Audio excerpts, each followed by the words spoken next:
शुभप्रभात विद्यार्थी मित्रांनो, कसे आहात? मजेत आहात ना?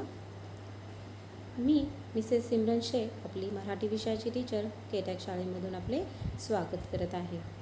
मुलांनो, मागच्या आठवड्यामध्ये आपली घटक चाचणी क्रमांक 1 पूर्ण झाली, बरोबर आहे की नाही?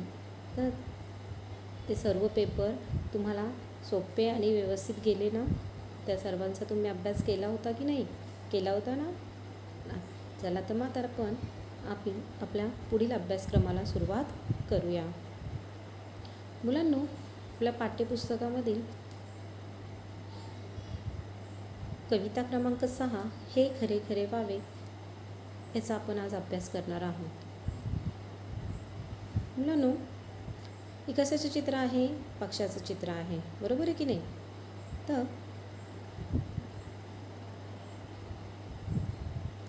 आपल्या मनामध्ये मुलांनो खूप वेगवेगळे प्रश्न तयार होत असतात की नाही?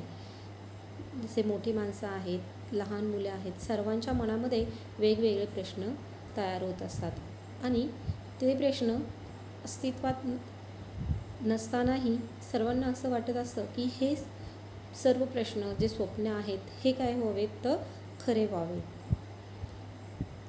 कित्येक मुलांना, व्यक्तींना वेगवेगळे प्रश्न जे मनामध्ये तयार होतात ते खरे आपल्या आयुष्यामध्ये पूर्ण व्हावेत अशी आशा असते आणि असा ते विचार करत असतात. तुमच्यापुढे मुलांनो एक गवताचे चित्र आहे आणि त्याच्यावरती पाण्याचे बारीक बारीक थेंब आहेत. तर आपण जेव्हा थंडीच्या दिवसामध्ये बागेमध्ये जातो, या घराच्या बाहेर काही झाडे असतील त्याच्यावरती पाहतो की पाण्याचे बारीक बारीक थेंब तयार झालेले असतात. तर त्यांना काय म्हणतात? तर त्यांना दवबिंदू असे म्हणतात. तर मुलांनो, लहान मुले असो या मोठी माणसं असो, प्रत्येकाच्या मनामध्ये जे स्वप्न, जे प्रश्न तयार असतात ते अस्तित्वात आणण्यासाठी मुले या व्यक्ती कोणताही विचार करू शकतात. जसे की या कवितेमध्ये कवयित्रीला वाटते की तिने काय व्हावे? तर दवबिंदू व्हावे, पक्षी व्हावे. तुम्हाला पण असे प्रश्न पडतात की नाही की मी सूर्य झालो तर? पडतात की नाही असे प्रश्न? काही मुलांना तर, मुले असो या मोठी माणसं असो, सर्वांनाच हे प्रश्न निर्माण होत असतात की मी मुख्यमंत्री झालो तर, मी पंतप्रधान झालो तर मी हे करेल, मी ते करेल. असे विविध प्रश्न मनामध्ये निर्माण होत असतात. आपल्या शाळेतील कितीतरी मुलांना, जे मुले आहेत त्यांना असा प्रश्न पडतो मनामध्ये की मी शाळेचा मुख्याध्यापक झालो तर मी हे करेल, मी ते करेल. होतात की नाही असे प्रश्न निर्माण मनामध्ये? असा प्रश्न पण तयार होतो मनामध्ये की जर मी ढग असतो तर किती मजा केली असते. येतात की नाही असे प्रश्न?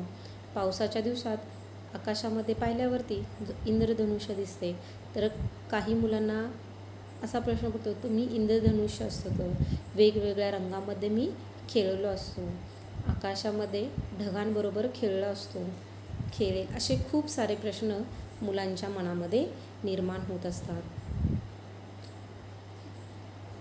काही मुलांना तर वाटतं की मी सूर्य झालो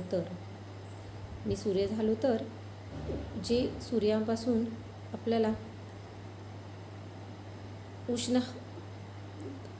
उष्णता मिळते, जे गरम होतं ते मी काय करेल? कमी करेल. तर काही मुलांना, खोडकर मुलांना च्या मनामध्ये येतं की मी माझ्या या सूर्याच्या गरमीमुळे काही मुलांना काय करेल? त्रास देईल. असे खूप सारे प्रश्न मनामध्ये येत असतात. तर काही मुलांना वाटते की मी रात्र झाले की मी काय बनावं? तर चांदोमामा बनावं. चांदोमामा माहिती ना सर्वांना? चंद्र. मी काय बनावं? तर चांदोमामा बनून चांदण्यांशी काय करेल? खेळेल, ढगांच्या आडमध्ये लपाछपी खेळेल.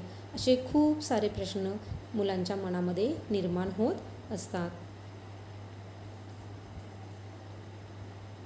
काही मुलांना वाटते की आकाशामध्ये जे काळे ढग निर्माण होतात ते काळे ढग तयार होऊन सर्वत्र काय करावं तर पाऊस पाडावा. मुलींच्या मनामध्ये हमखास प्रश्न निर्माण होणारा प्रश्न म्हणजे की मला पंख येऊन मी परी झाले तर, मी परी झाले तर मी हे करेल, माझं हे स्वप्न पूर्ण करेल, माझं ते स्वप्न पूर्ण करेल. पडतात की नाही असे प्रश्न मनामध्ये, येतात की नाही? काही मुलांना तर वाटतं परीक्षाच नसते तर मी अभ्यासच केला नसता, शाळेमध्ये जाऊन फक्त काय केलं असतं, खेळ खेळले असते, मस्ती केली असती. असे विविध प्रश्न मुलांच्या मनामध्ये निर्माण होत असतात. तसेच आज आपण जी कविता पाहणार आहोत, हे खरे खरे व्हावे, यामध्ये जी कवयित्री आहे त्या कवयित्रीच्या मनामध्ये सुद्धा असेच वेगवेगळे प्रश्न तयार झालेले आपण पाहणार आहोत. चला तर मग आता आपण आपल्या कवितेला सुरुवात करूया. चला तर मुलांनो, आपली पाठ्यपुस्तकातील पान क्रमांक 12, कविता क्रमांक 6 हे खरे खरे व्हावे हे काढा. आपण आपल्या कवितेचा परिचय करूया. या कवितेमध्ये कवयित्री सुमिती पवार या नाशिक जिल्ह्यातील असून त्या एक प्राध्यापक म्हणजे एक शिक्षिका आहेत. त्यांचे 4 कविता संग्रह प्रसिद्ध आहेत.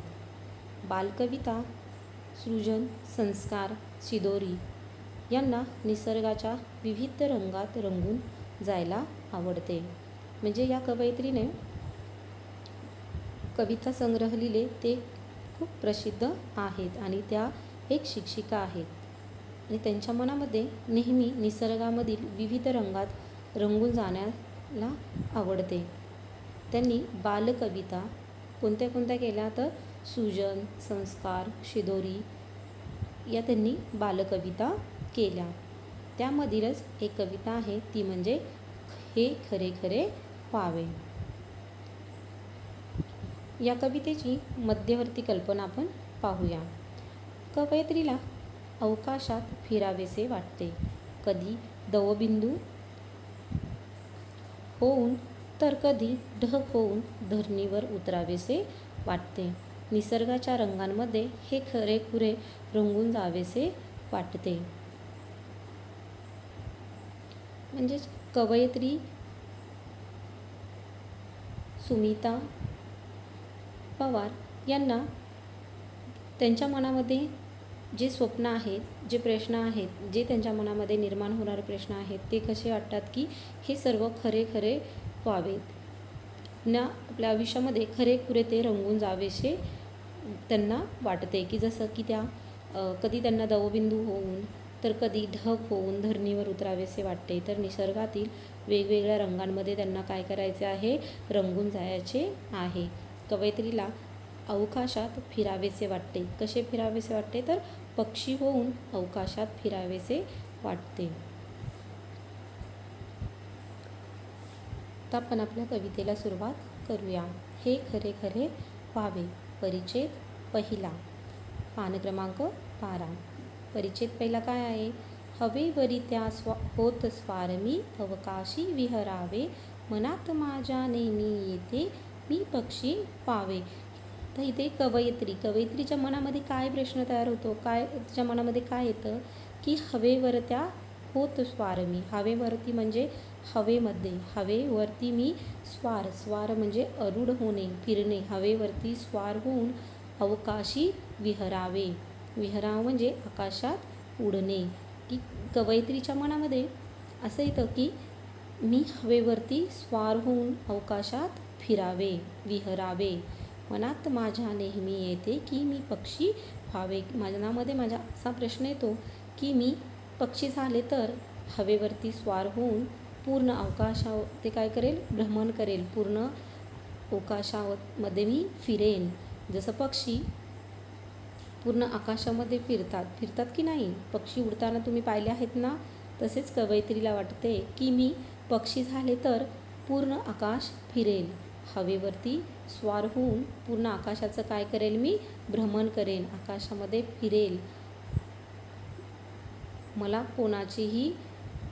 कोणीही मला अडवणार नाही. मी माझ्या मनसोक्त जिथे जायचे आहे तिथे मी काय करेल, फिरत राहील. असं कवयित्रीच्या मनामध्ये येते की मी माझ्या मी पक्षी झाले तर हवेवरती स्वार होऊन अवकाशात मी फिरत राहील. विहरणे म्हणजे उडणे, उंच उंच आकाशामध्ये उडेल. परिच्छेद दुसरा. दवबिंदू होऊन पहाटे गवतावर उतरावे, सूर्यप्रकाशे वाप होऊन पुन्हा पुन्हा परतावे. तर इथे कवयित्रीला काय वाटत आहे की मी दवबिंदू होऊन पहाटे गवतावरती उतरावे. मग कवयित्रीला असे वाटते की जर मी दवबिंदू झाले तर पहाटे मी गवतावरती उतरेल. मुलांनो, थंडीच्या दिवसामध्ये आपण जेव्हा बाहेर सकाळी बाहेर गवत पाहिले की गवतावरती कसे छान पाण्याचे थेंब पडलेले असतात की नाही. दवबिंदू म्हणजे पाण्याचे बारीक बारीक थेंब तुम्हाला चित्रामध्ये दिसत आहेत, जी पाण्यावरती काय झालेले आहेत, गवतावरती काय झालेले आहे, पाण्याचे बारीक बारीक थेंब आहेत. तर कवयित्रीला असे वाटते की मी दवबिंदू झाले तर गवतावरती मी उतरेल आणि सूर्यप्रकाशी वाफ होऊन पुन्हा ते आकाशामध्ये जाईल. म्हणजे सूर्याची वाफ जेव्हा जमिनीवरती येते तर पाणी काय होते, पूर्ण सुकून जाते म्हणजे काय होते मुलांना, तर पाण्याची एक वाफ तयार होते. वाफ सगळ्यांना माहिती आहे ना. जर सूर्याचे जे प्रकाश जमिनीवर पडतो तर ते उष्णतेने त्याच्या पाण्याची काय होते, वाफ तयार होते आणि ती वाफ पुन्हा आकाशामध्ये जाते आणि दुसऱ्या दिवशी तीच वाफेचे पाण्यात रूपांतर होऊन ते कुठे येते, गवतावरती परत येते. तर कवयित्रीला असं वाटत आहे की मी जर वाफ झाले, सूर्यप्रकाश मला आपल्याबरोबर पुन्हा आकाशात घेऊन जाईल आणि दुसऱ्या दिवशी मी दवबिंदू होऊन पहाटे हळूच गवतावरती काय होईल, उतरेल, असं कवयित्रीच्या मनामध्ये येत आहे. परिच्छेद तिसरा. क्षितिजावरचे गडद रंग मी ढग होऊन झुलावे, भरारणारा होऊन वारा चंद्राशी खेळावे. म्हणजे ते कवयित्रीला असे वाटत आहे की क्षितिजावरचे गडद रंग, क्षितिज म्हणजे काय रे मुलांनो, तर आकाश जिथे जमिनीला टेकल्याचा भास होतो ती रेषा म्हणजेच काय, क्षितिज. म्हणजे क्षितिजावरचे गडद रंग मी पावे आणि ढग होऊन झुलावे. तुम्ही पावसामध्ये जेव्हा आकाशात पाहिल्यावरती जे इंद्रधनुष्य तुम्हाला दिसतं की नाही, तर तसेच ते कवयित्रीला इंद्रधनुष्य व्हावेसे वाटत आहे आणि त्या इंद्रधनुष्याचा गडद रंग होऊन ढगांमध्ये काय करावेसे वाटते, झुलावेसे वाटते, झोका खेळावेसा कवयित्रीला वाटत आहे. भरारणारा होऊन वारा म्हणजे जो वेगाने वारा वाहतो, तो वेगाने जोराचा वारा होऊन चंद्राशी खेळावे. म्हणजे वारा होऊन कवयित्रीला काय वाटत आहे की मी चांदोमामाशी काय करेल, खेळत राहील. क्षितिजावरचे गडद रंग होऊन ढगांवरती काय करेल, मी झुलत राहील, झोका खेळत राहील. असे खूप सारे प्रश्न कवयित्रीच्या मनामध्ये निर्माण होत आहेत. जसे की आता आपण पाहिले की क्षितिजाचे गडद रंग म्हणजे इंद्रधनुष्याचे 7 रंग होऊन ढगांमध्ये काय करायचे आहे, तिला झोका खेळायचा आहे. भरारणारा होऊन वारा म्हणजे जोराचा वारा होऊन चंद्राशी काय करायचे आहे, खेळायचे आहे, चंद्राबरोबर कवयित्रीला खेळायचे आहे. हे सर्व शक्य होणार आहे का मुलांनो? नाही. पण आपल्या मनामध्ये वेगवेगळे प्रश्न निर्माण होत असतात. तसंच कवयित्रीच्या मनामध्ये सुद्धा वेगवेगळे प्रश्न निर्माण होऊन ते सत्यामध्ये म्हणजेच खरे व्हावेत असं त्या कवयित्रीला वाटत आहे. की जसे कवयित्रीला वाटते की हवेवर त्या स्वार होत मी अवकाशी विहरावे, मनात माझ्या नेहमी येते की मी पक्षी व्हावे. तर ही गोष्ट शक्य होणारी आहे का मुलांनो, की कवयित्री पक्षी होऊन आकाशात विहरणारी आहे का? नाही. पण कवयित्रीच्या मनामध्ये असे वेगवेगळे प्रश्न निर्माण होतात. जसे आपल्या मनामध्ये वेगवेगळे प्रश्न तयार होतात की नाही, तसंच कवयित्रीला सुद्धा वाटत आहे की मी पक्षी व्हावे आणि आकाशामध्ये काय करत राहावे, विहरावे आणि फिरत राहावे, असा कवयित्रीच्या मनामध्ये प्रश्न निर्माण होतो. पुन्हा आता कवयित्रीला काय वाटते की दवबिंदू होऊन पहाटे गवतावर उतरावे आणि सूर्यप्रकाशे वाप होऊन पुन्हा पुन्हा परतावे. म्हणजे कवयित्रीला असे वाटते की दवबिंदू म्हणजे जे शबनम पाण्याचे बारीक बारीक थेंब असतात ते होऊन मी पहाटे पहाटे काय करावे, गवतावरती उतरावे आणि त्यानंतर थोडे सूर्यप्रकाश येऊ लागले. जेव्हा सूर्याचे प्रकाश धरणीवरती पडतात, गवतावरती पडतील आणि त्या सूर्यप्रकाशाची वाफ होऊन मी पुन्हा कुठे जावे, आकाशामध्ये ढगामध्ये जाईल. असे प्रश्न कवयित्रीच्या मनामध्ये तयार होत आहेत. पण हे सर्व शक्य होणार आहे का? नाही. परंतु कवयित्रीला काय वाटत आहे, हे सर्व अस्तित्वात यावे, हे सर्व खरे व्हावे असं कवयित्रीला वाटते. तर पुन्हा कवयित्रीला काय वाटत आहे की क्षितिजावरचे गडद रंग मी ढग होऊनी झुलावे, भरारणारा होऊनी वारा चंद्राशी खेळावे. म्हणजे कवयित्रीला वाटते की मी इंद्रधनुष्य झाले, इंद्रधनुष्याचे जे गडद रंग आहे, बडक रंग आहे, ते होऊन मी ढगामध्ये काय करेल, झोका घेईल. परंतु हे सर्व शक्य होणार आहे का? नाही.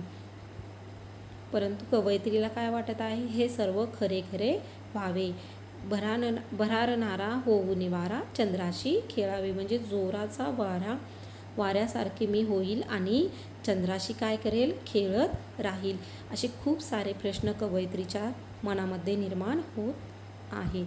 परंतु हे सर्व गोष्टी अस्तित्वात येणाऱ्या आहेत का? नाही. या सर्व गोष्टी शक्य आहेत का? नाहीत. आपल्या मनामध्ये वेगवेगळे प्रश्न तयार होत असतात, परंतु ते शक्य होणाऱ्या नसतात. या कवयित्रीला कवितेमध्ये असे वाटत आहे की माझ्या मनामध्ये जे प्रश्न आहेत, ज्या मला आशा आहेत, त्या सर्व कशा व्हाव्यात, खऱ्या व्हाव्यात. मुलांनो, आज आपण कवितेच्या 3 परिच्छेदाचा अभ्यास केला. उद्याच्या तासाला आपण पुढच्या 3 परिच्छेदाचा अभ्यास करूया. मी तुम्हाला बरोबर प्रश्न उत्तरे देत आहेत, ते तुम्ही तुमच्या CW नोटबुकमध्ये लिहायचे आहेत. सर्वप्रथम कविता लिहा आणि त्यानंतर नवीन शब्द, शब्दार्थ आणि प्रश्न उत्तरांना सुरुवात करा. धन्यवाद.